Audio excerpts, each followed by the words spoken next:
능력 주시는 분이신 그리스도 안에서 모든 것을 하는 비결을 배움으로 그리스도를 살고 그리스도를 확대하고 그리스도를 얻어 교회 안에서 그분께 영광을 돌림. 나는 비결을 배웠습니다는 직역하면 나는 입문하였습니다를 의미합니다.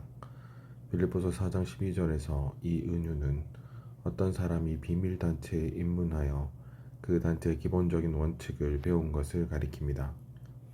바울은 그리스도께 돌이킨 후 그리스도와 그리스도의 몸 안으로 입문하였습니다. 그런 다음 바울은 그리스도를 생명으로 취하고 그리스도를 살며 그리스도를 확대하고 그리스도를 얻으며 교회 생활을 하는 비결을 배웠는데 이 모든 것은 기본적인 원칙들입니다. 빌립보서에서 바울은 여러 특이한 표현을 사용합니다. 이러한 표현 중 하나는 4장 12절에서 발견됩니다. 여기서 바울은 각각의 일과 모든 일에 있어서 나는 비결을 배웠습니다 라고 말합니다. 비결을 배웠습니다 라는 말은 바울이 새로운 상황, 곧 새로운 환경 안으로 들어갔음을 가리킵니다. 우리는 새로운 환경에 놓일 때마다 그 환경 안에서 사는 비결을 배워야 합니다. 어떤 서양 사람이 동아시아로 가는 것은 새로운 환경 안으로 들어가는 것입니다. 그가 그곳에서 살기 위해서는 그 지역에서 생활하는 비결을 배워야 합니다. 빌립보서 4장 12절에서 바울은 다음과 같이 말하고 있는 듯합니다.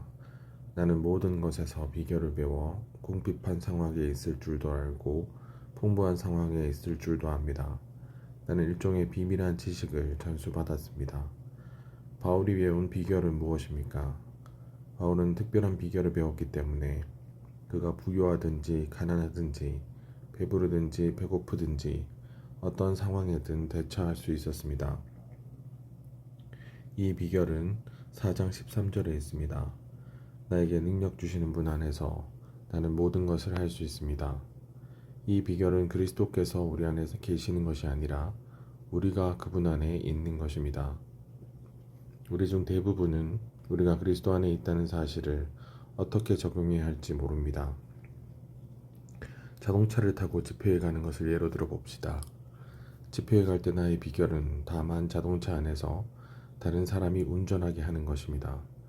만일 내가 자동차 타는 것을 거절하거나 자동차 안에 있는 것을 싫어하거나 밖으로 뛰쳐나가려고 어떤 어리석은 짓을 한다면 그것은 얼마나 문제거리가 되겠습니까? 우리가 구원받은 날 하나님께서는 우주에서 가장 좋은 하늘에 속한 자동차 안에 우리를 넣으셨습니다. 이 자동차의 이름은 그리스도입니다. 구원받은 날에 우리는 그분 안으로 넣어졌습니다. 우리가 실질적인 방식으로 그분 안에 있는 것을 훈련한다면 단독으로 너무 많은 일을 하느라 바쁘지 않을 것입니다. 오히려 우리는 다만 안식하며 평안 가운데 있을 것입니다. 만일 우리가 그리스도 안에 있다면 우리는 안식 가운데 있을 것이며 우리의 성질과 같은 부정적인 것들을 이기려고 애쓰지 않을 것입니다. 비록 우리가 구원받은 날에 그리스도 안으로 넣어졌지만 많은 그리스도인들은 그들이 아직 그리스도 안에 있지 않다고 느낍니다. 그분 안에 있는 비결은 실행되어야 합니다. 이 비결을 실행하기 위해 우리는 첫째로 그리스도께서 우리 안에 사신다는 것을 깨달을 필요가 있습니다. 둘째로 우리는 육체와 타고난 사람을 부인해야 합니다. 우리는 모든 것을 잃어버린 것으로 여겨야 하며 겸손함이나 다른 미덕들과 같은 타고난 사람에 속한 어떤 것도 귀히 여기거나 감상해서는 안 됩니다. 우리의 모든 장점과 속성과 미덕은 잃어버린 것으로 여겨질 필요가 있습니다. 우리는 그리스도 외에 다른 어떤 것에도 신뢰를 두어서는 안 됩니다. 셋째로 우리는 스스로 어떤 것도 해서는 안 됩니다. 왜냐하면 우리는 혼자가 아니기 때문입니다. 우리 안에는 또 다른 인격이 사십니다. 우리는 행동하기 전에 잠시 기다리면서 행동하는 이가 자신인지 그리스도인지를 점검해 보아야 합니다. 이렇게 함으로써 우리는 우리 안에 거하시는 그리스도께서 우리를 대신해 사시도록 허락해 드려야 합니다. 이것이 비결을 실행하는 것입니다. 바울은 능력 주시는 분이신 그리스도 안에서 모든 것을 하는 비결을 배웠습니다. 비결을 배웠습니다 라는 말은 바울이 새로운 상황, 곧 새로운 환경 안으로 들어갔음을 가리킵니다. 우리는 새로운 환경에 놓일 때마다 그 환경 안에서 사는 비결을 배워야 합니다. 바울은 그리스도께 돌이킨 후 그리스도와 그리스도의 몸 안으로 입문하였습니다. 그런 다음 바울은 그리스도를 생명으로 취하고 그리스도를 살고 그리스도를 확대하고 그리스도를 얻고 교회 생활을 하는 비결을 배웠습니다. 부활 안에서 그리스도께서는 생명 주시는 영이 되셨고 제자들 안으로 들어가셨습니다. 그분께서는 그들 안으로 그분 자신을 불어넣으시면서 성령을 받으십시오 라고 말씀하셨습니다. 요한복음 20장 22절. 창세기 2장에서 하나님께서 땅의 흙으로 사람을 지으시고 사람 안에 생명의 숨을 불어넣으셨습니다. 이것은 사람을 살아있게 했습니다. 즉 살아있는 사람이 되게 했습니다. 부활의 날에 그리스도께서는 그분의 제자들 안으로 그분 자신을 불어넣으셨고 그들 또한 살아있게 되었습니다. 그들은 신성한 생명으로 살아있게 되었습니다. 그들 안으로 불어넣어 주신 생명과 실제의 영은 그들이 3년 반 동안 주님과 함께 있으면서 주님에게서 본 모든 것의 실제 안으로 그들을 이끄셨습니다. 그리스도께서 하나님 사람의 본으로서 이 땅에서 사신 인간 생활은 그분 자신의 인성을 부인함으로써 하나님을 사는 생활이었습니다. 그리스도를 따르는 이들은 그리스도의 그러한 인간 생활을 통하여 그분의 제자로서 훈련을 받아 사람에 대한 그들의 관념이 개혁되었습니다. 제자들의 관념은 주 예수님께서 그분 자신의 인성을 부인하심으로 하나님을 사시는 것을 봄으로써 개혁되었습니다. 그리스도를 따르는 이들은 그리스도의 십자가에 못 박힘을 통해 제자로서 훈련을 받았습니다. 그리스도의 십자가에 못 박힘은 그들이 신성한 생명을 살도록 그들의 인간 생명을 무력하게 하는 것이었습니다. 그들은 또한 그리스도의 부활을 통해 제자로서 훈련을 받아 그분께서 하나님의 맏아들이심을 알았습니다. 하나님의 독생자로서 그리스도께서는 신성한 생명과 신성한 본성만을 가지셨습니다. 그분께서는 사람에게 속한 어떤 것도 가지고 계시지 않았습니다. 그러나 하나님의 맏아들로서 그분께서는 신성하시고 인간적이십니다. 그리스도께서는 사람의 생명과 본성을 지니셨지만 이것을 부인하심으로써 신성한 생명과 본성을 사하셨습니다.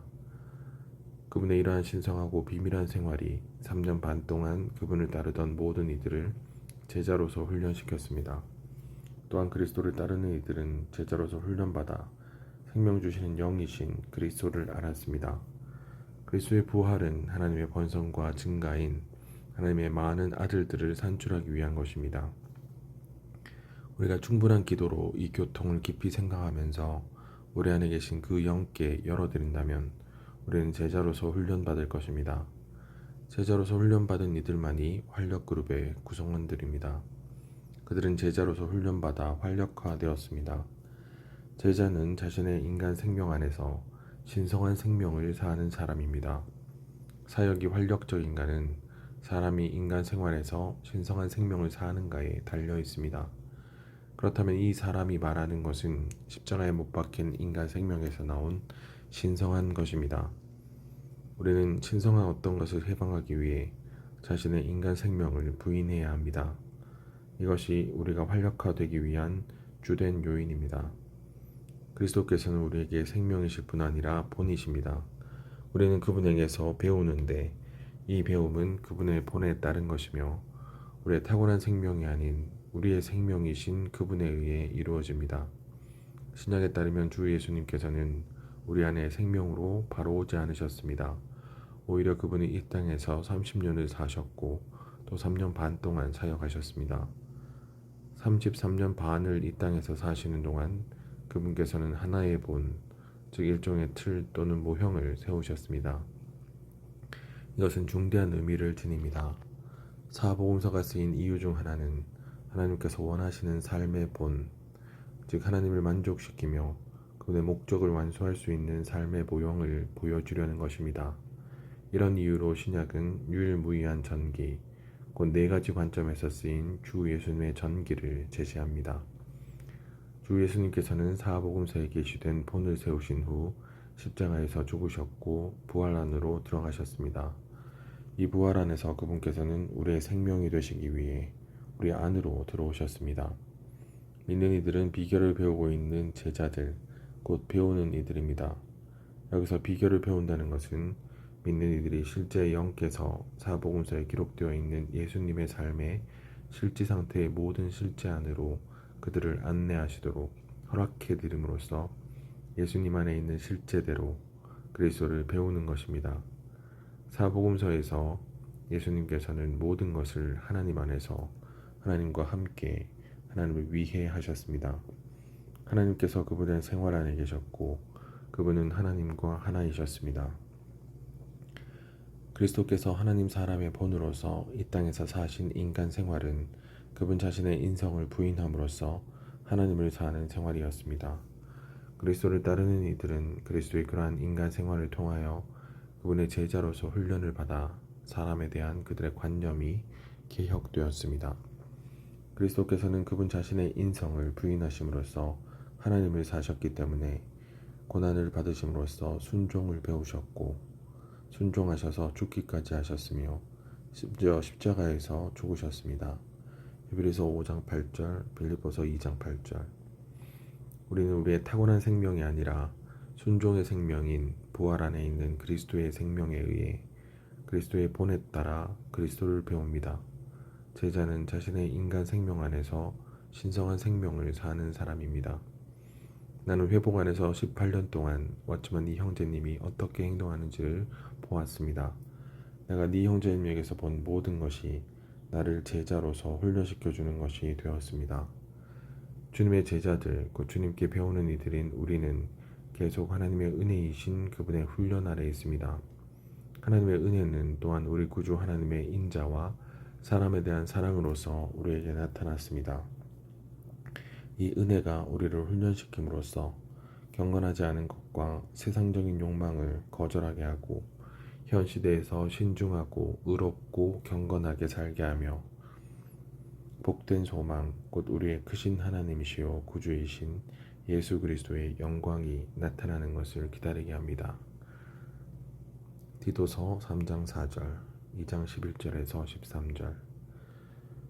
교회 생활 안에 있는 자매들은 주님의 제자들이기 때문에 연장한 자매들은 주님과 하나 되어 젊은 자매들을 훈련시켜 남편을 사랑하게 하고 자녀를 사랑하게 하며 신중하게 하고 순결하게 하고 집안일을 잘하게 하며 선하게 하고 자기 남편에게 복종하게 하여 하나님의 말씀이 모독당하지 않도록 해야 한다. 디도서 2장 3절에서 5절. 주님의 제자들로서 우리는 주님의 말씀에 순종하여 가서 내가 긍휼을 원하고 희생제물을 원하지 않는다는 것이 무엇을 의미하는지 배워야 합니다. 하나님께서는 가련한 죄인들에게 긍휼을 나타내 보이기를 갈망하시며 우리가 다른 사람들에게 사랑으로 긍휼을 나타내기를 원하십니다. 과거의 바울은 완전히 유대 종교 안에서 율법 아래 있었고 항상 다른 사람들에게 율법 안에서 발견되었습니다. 그러나 바울이 주님께 돌이켰을 때 그는 율법과 그의 이전 종교에서 그리스도 안으로 옮겨져서 그리스도 안에 있는 한 사람이 되었습니다. 고린도후서 12장 2절. 이제 바울은 그를 지켜보는 모든 이들, 즉 유대인들과 천사들과 귀신들에게 그리스도 안에서 발견되기를 기대했습니다. 이것은 바울이 자신의 온 존재가 그리스도 안에 잠기고 그리스도로 적셔져 그를 지켜보는 모든 이들이 그가 온전히 그리스도 안에 있는 것을 발견하게 되기를 열망했다는 것을 가리킵니다. 우리가 그리스도 안에서 발견될 때에만 그리스도께서 표현되시고 확대되실 것입니다.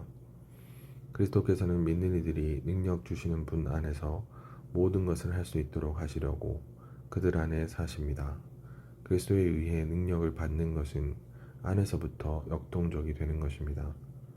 그리스도께서는 우리 안에 거하시며 밖에서부터가 아니라 안에서부터 우리에게 능력을 주시고 우리를 역동적으로 만드십니다. 바울은 그리스도 안에 있던 사람이었으며 다른 사람들에게 그리스도 안에서 발견되기를 갈망했습니다.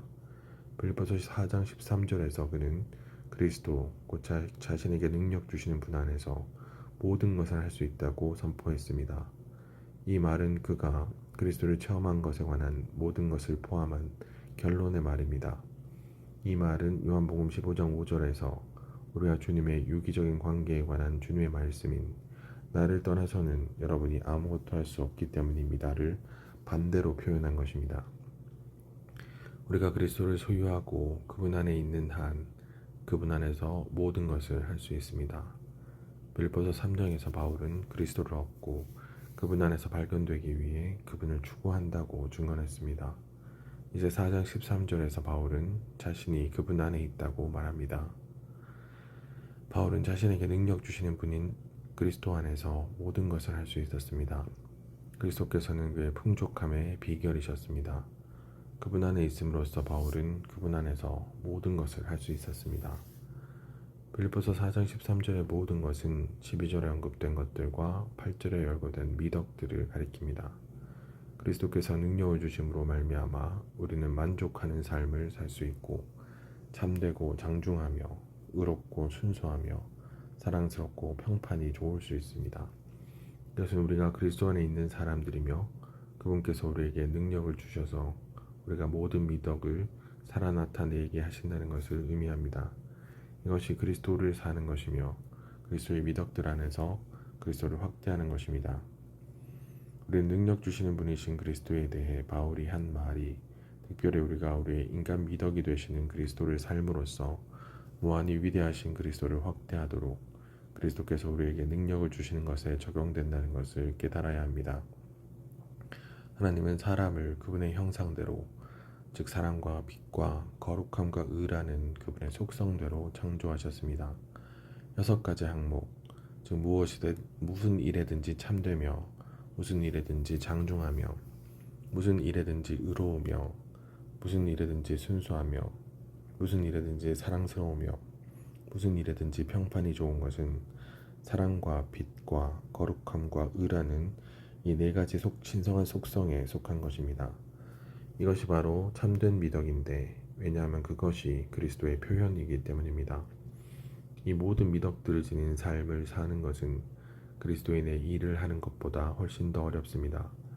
많은 이들이 복음을 전하고 성경을 가르치며 심지어 교회를 세울 수 있지만 이와 같은 생활, 곧 참됨과 장중함과 의로움과 순수함과 사랑스러움과 평판이 좋은 등과 같은 미덕들로 가득한 생활은 하지 못합니다. 신성한 속성들을 표현하도록 우리의 인간 미덕들이 되시는 그리스도를 살기 위해서 우리는 내주하시는 그리스도에 의해 능력을 받아야 합니다. 그리스도께서는 능력 주시는 분이신 그분 자신 안에서 우리가 모든 것을 할 수 있도록 하십니다. 이러한 그리스도를 체험하고자 한다면 우리는 그분께서 우리 안에 사시도록 해야 하고 우리 속에 그분의 형상을 이루시도록 해야 하며 우리 안에 그분의 거처를 정하시도록 해야 하고 우리 안에서 확대되시도록 해야 합니다. 그리스도께서 우리 안에 사시고 우리 속에 그분의 형상을 이루시며 우리 안에 거처를 정하시고 우리 안에서 확대되실 때 그분께서 우리에게 능력을 주실 길이 준비됩니다. 그럴 때 우리는 내주하시는 그리스도께 능력을 받음으로써 빌립보서 4장 8절부터 12절까지에서 말하는 모든 것들을 할 수 있을 것입니다. 빌립보서 4장에 나오는 비결은 우리에게 능력 주시는 분이신 그리스도 안에서 모든 것을 하는 것입니다. 바울이 능력 주시는 분이신 그리스도에 대해 말한 것은 특별히 그리스도께서 우리에게 능력을 주셔서 우리가 그분을 우리의 인간 미덕들로 삶으로써 무한히 위대하신 그분을 확대하는 것에 적용됩니다. 이러한 미덕들을 지닌 삶을 사는 것은 그리스도인의 일을 하는 것보다 훨씬 더 어렵습니다. 빌립보서 4장 6절에 하나님께는 누군가를 향한 동작을 나타내며 생생한 연결과 교제의 의미에서 교통을 함축하는 것입니다. 그러므로 여기에서 하나님께의 의미는 하나님과 함께 교통하는 가운데입니다. 기도로 하나님과 교통한 결과는 하나님의 평안을 누리는 것입니다. 사실상 하나님의 평안은 우리가 기도로 그분과 교통할 때 우리 안에 주입된 평안이신 하나님입니다. 하나님의 평안은 고민에 대한 안정제이고 염려에 대한 해독제입니다. 평안의 하나님께서 그리스도 안에서 우리의 마음과 생각을 순찰하시면서 우리가 고요하고 안정되도록 지키십니다. 염려는 관용과 반대됩니다. 염려는 관용하는, 너그럽게 받아들이는 우리의 능력을 먹어치우는 벌레와 같습니다. 만일 우리에게 관용이 없다면 쉽게 마음이 상하고 쉽게 성질을 낼 것입니다. 화는 종종 염려에서 기인합니다. 만일 내가 나의 장래와 나의 환경과 나의 가족에 대하여 걱정한다면 나는 다른 이들에 대해 기쁘지 않을 것입니다. 그 걱정으로 인해 모든 사람을 못마땅해 할 것입니다. 오직 기쁘고 만족할 때에만 우리에게 관용이 생깁니다. 그와는 반대로 슬프고 만족이 없는 사람은 쉽게 짜증을 내고 마음이 상합니다. 바울은 기쁨과 만족이 충만했기 때문에 그에게는 근심이 없었고 관용이 넘쳤습니다. 우리가 염려 없는 생활을 하고자 한다면 우리의 모든 환경이 좋든 나쁘든 하나님께서 우리에게 안배하신 것임을 깨달아야 합니다. 우리는 넘치는 확신으로 이러한 깨달음을 가져야 합니다. 가령 어떤 형제가 상업에 종사한다고 합시다. 그의 사업이 번창하여 그는 상당한 금액의 돈을 벌지도 모릅니다. 얼마 후에 그의 사업이 실패하고 그는 벌었던 것보다 더 많은 돈을 잃을지도 모릅니다. 돈을 벌거나 잃는 것은 모두 하나님께서 그에게 안배하신 것입니다. 만일 이 형제에게 그 환경들이 하나님의 안배하심에서 오는 것이라는 넘치는 확신이 있다면 그는 주님의 안배에 대해 주님께 경배할 수 있을 것입니다. 어쩌면 돈을 잃는 것이 돈을 버는 것보다 그에게 더 큰 유익이 될지도 모릅니다. 왜냐하면 그 손실을 통해 그가 온전하게 되고 건축될 수도 있기 때문입니다. 마찬가지로 질병과 건강은 둘 다 하나님께서 안배하신 것이고 그분에게서 오는 것입니다. 우리 모두는 건강하기를 매우 갈망할 것입니다. 그러나 때때로 아픈 기간이 건강이 좋을 때보다 우리를 더 온전하게 합니다. 더욱이 우리의 건강이 안 좋을 때 우리는 건강이 좋을 때보다 더 기도하게 됩니다. 염려가 없는 것의 첫 번째 전제 조건은 우리가 통과하는 고난들이 하나님의 안배라는 것에 대해 넘치는 확신을 가지는 것입니다. 그분께서는 우리에게 무엇이 필요한지를 아십니다. 내가 아주 어렸을 때 2마리의 참새가 인간에게 흔히 생기는 슬픈 일들과 염려거리에 대해 나눈 대화를 담은 한 이야기를 읽었습니다. 한 참새가 다른 참새에게 왜 사람들이 걱정을 많이 하는지 물었더니 다른 참새가 이렇게 대답했습니다. 저 사람들은 우리처럼 그들을 돌봐줄 아버지가 없나 봐. 우리는 우리 아버지가 우리를 돌보시니까 어떤 것도 걱정할 필요가 없는데. 그렇습니다. 우리 아버지께서 우리를 돌보십니다. 그러나 때때로 그분께서는 우리에게 그리스도를 확대하는 우리의 운명을 이루는 데 도움이 되는 권경과 고난을 보내십니다. 우리가 걱정으로부터 해방될 수 있는 이유는 하나님께서 우리에게 고난이 없는 삶을 약속하셨기 때문이 아니라 우리의 모든 환경이 하나님께서 안배하신 것임을 알기 때문입니다. 바울은 살고 죽는 것에 관심하지 않았습니다. 그는 오직 그리스도께서 그 안에서 확대되시는 것만을 주의했습니다. 그는 모든 환경이 자신의 유익을 위한 것임을 깨달았습니다. 이것이 염려하지 않는 길입니다. 왜 어떤 성도들은 돈을 잃을까봐 걱정합니까? 그 이유는 단지 그들이 더 많은 돈을 가지기를 갈망하기 때문입니다. 왜 어떤 이들은 그들의 건강에 대해 염려합니까? 그 이유는 단순히 죽음이 두렵기 때문입니다. 우리가 돈이나 심지어 우리의 직업을 잃는다 해도 우리는 염려할 필요가 없습니다. 그러한 손실은 하나님의 안배에서부터 오는 것이며 우리는 그것에 대하여 염려할 필요가 없습니다. 우리는 능력 주시는 분이신 그리스도 안에서 모든 것을 하는 실질적인 길을 빌립보서 4장 6절과 7절에서 볼 수 있습니다. 아무것도 염려하지 말고 다만 모든 일에서 기도와 간구를 통하여 감사한 마음으로 여러분의 구할 것을 하나님께 말씀드리십시오. 그러면 각각의 모든 사람들의 이해함을 초월하는 하나님의 평안이신 하나님께서 그리스도 예수님 안에 있는 여러분의 마음과 생각을 경호하실 것입니다. 지키실 것입니다. 그리스도 자신이 사람의 이해함을 초월하는 하나님의 평안이십니다. 우리가 염려 없는 생활을 하고자 한다면 우리의 모든 환경이 좋든 나쁘든 하나님께서 우리에게 안배하신 것이고 우리가 그리스도를 얻고 그리스도를 살며 그리스도를 확대하는 우리의 운명을 이루도록 우리를 돕기 위한 것임을 깨달아야 합니다. 주 예수님께서는 사람들이 가장 쉽게 마음속 비밀을 이야기할 수 있는 분이십니다. 그분께서는 우리가 그분께 어떤 말씀을 드리든 들어주십니다. 성경에 기록된 많은 사건들에서 주님께서는 사람들에게 말씀하셨습니다. 하지만 성경에서 사람들이 그분께 말씀드리는 경우는 드뭅니다. 내가 아는 바로는 앞에서 언급된 두 곳의 말씀 외에는 없습니다. 한 곳은 마태복음 14장인데 이 장에서 요한의 제자들은 주님께 무언가를 알려드리려고 왔습니다. 다른 한 곳은 마가복음 6장인데 여기서 주 예수님의 제자들은 그분께 무언가를 말씀드리러 왔습니다. 하나는 슬픈 그림이고 다른 하나는 기쁜 그림입니다. 첫째 그림은 침례자 요한의 제자들이 그들의 선생의 비극적인 종말과 죽음을 알게 되는 장면입니다. 그것은 얼마나 슬픈 일입니까? 요한의 제자들은 그들의 선생을 장사 지낸 뒤 주 예수님께 알려드리러 왔습니다. 다른 하나의 그림은 주님의 12 제자들이 보내심을 받아 복음을 전하고 병을 고치며 귀신을 쫓아낸 것을 보여줍니다. 이것은 매우 기쁜 일입니다. 제자들은 주님께 와서 이 일을 말씀드렸습니다. 사람들은 자신이 하고 싶은 말을 주님께 마음 편하게 할 수 있습니다. 어떤 말이든 그분께 말씀드릴 수 있습니다. 많은 때 우리에게 슬픔과 기쁨을 함께 나눌 누군가가 필요하지만 그런 사람을 찾기란 쉽지 않습니다. 우리가 어렵고 해결할 수 없는 일을 만났을 때 다른 이들에게 말하고 싶지만 그들은 그 일을 대수롭지 않게 여깁니다. 우리에게는 중요하고 중대한 일이지만 다른 이들에게 얘기하면 그들은 우리의 말을 귀담아 듣지 않습니다. 어떤 때 우리가 다른 사람에게 매우 즐거운 일을 말해주면 그 사람 우리가 왜 기뻐하는지 이해하지 못하고 함께 즐거워하지 않습니다. 때로 우리가 우울해할 때 다른 이들은 우리의 심정을 공감하지 못합니다. 어떤 사람은 가까운 사람을 장사한 후에 매장한 후에 나의 모든 것이 끝났다. 내게 희망이 사라졌다. 그 사람은 죽었고 나는 모든 것을 잃었다. 내가 가진 모든 것이 그와 함께 사라졌다라고 말합니다. 이때가 바로 주님께 가까이 나아갈 때입니다. 우리의 슬픔을 주님께 말씀드릴 수 있습니다. 그분께서는 우리가 너무 세상에 연연하고 너무 애정이 깊으며 죽은 이에게 애착을 갖는다고 꾸짖지 않으십니다.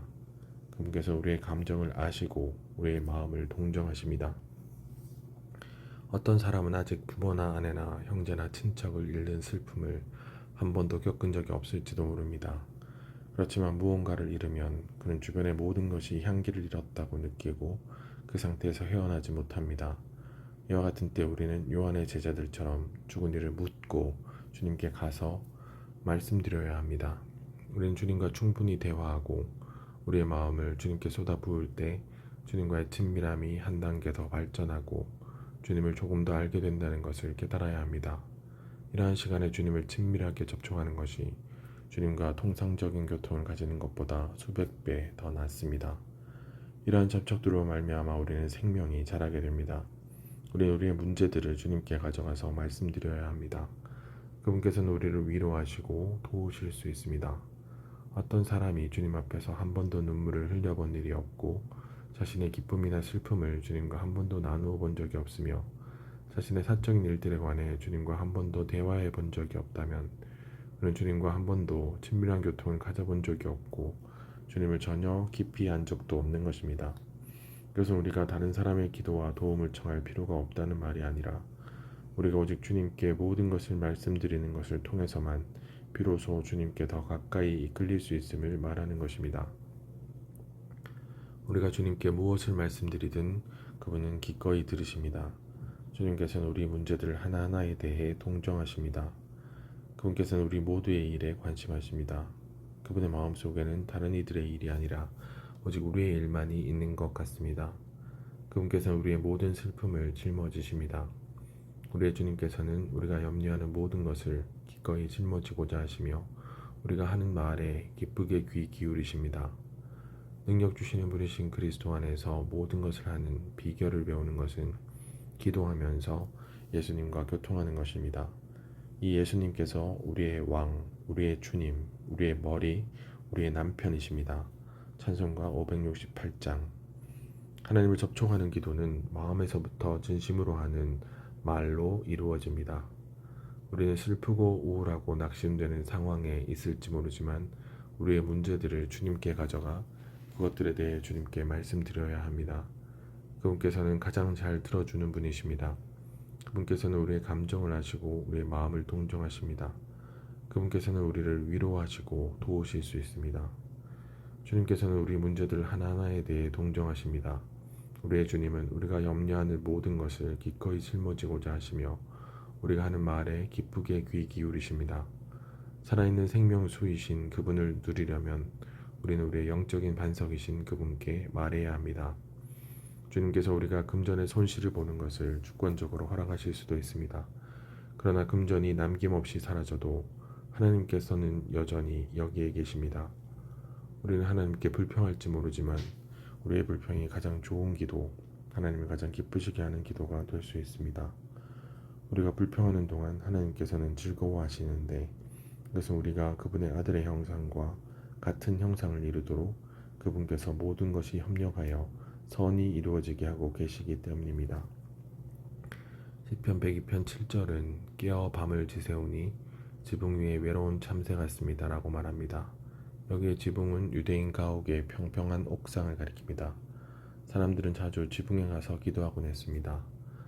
시편 102편 7절은 그리스도를 가리키기 때문에 2절은 주 예수님께서 이 땅에 계셨을 때 아마도 자주 밤에 지붕 위에 외로운 참새처럼 깨어 기도하시면서 하나님의 권위에 이익에 관심하셨다는 것을 보여줍니다. 이것은 또한 이 시편 작가의 상황이기도 했습니다. 시온이 황폐하게 됨으로 인하여 그는 잠을 자거나 침상에 머물러 있을 수 없었습니다. 그 대신에 그는 지붕에 올라가서 하나님께 그의 원통함을 쏟아내며 그분께 시온과 도시와 성전을 돌아보시기를 구했습니다. 시편 102편 7절은 그리스도의 고난과 괴로움에 관한 특별한 절입니다. 그리스도의 고난은 하나님의 집을 위한 그분의 열정과 관련되어 있습니다. 그리스도께서 고난받고 계셨을 때 자신의 유익에 관심하지 않으시고 하나님의 집의 권익에 관심하시는 파수꾼이셨습니다. 이것은 그리스도의 고난의 한 방면이었습니다. 그리스도의 고난은 교회를 산출하기 위한 것이었습니다. 시편 73편 2절부터 16절까지는 하나님을 추구하는 시편 작가의 고난과 당혹감을 기록하고 있습니다. 2절은 시편 작가가 악인들이 잘 되는 것 때문에 자칫 실족할 뻔하였음을 가리킵니다.